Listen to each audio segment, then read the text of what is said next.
বুদবুদ মাছের স্বপ্ন। একটা শান্ত পুকুরে থাকত একটা গোলগাল ছোট মাছ, তার নাম ছিল বুদবুদ। সে সবসময় পানির উপর ভেসে ভেসে বুদবুদ বানাতে খুব পছন্দ করত।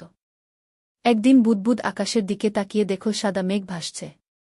সে ভাবল, ইস, যদি আমি আকাশে উড়তে পারতাম। তার বন্ধু কাতলা মাছ হাসতে হাসতে বলল, আমরা তো মাছ, উড়তে পারি না। কিন্তু বুদবুদ হাল ছাড়ল না। সে প্রতিদিন পানির উপর লাফ দিতে লাগল, আরও উঁচু, আরও উঁচু। একদিন সে এত জোরে লাফ দিল যে কয়েক সেকেন্ডের জন্য সত্যিই পানির বাইরে উঠে গেল। তখন সে আকাশটা খুব কাছ থেকে দেখল, নীল, সুন্দর আর বিশাল।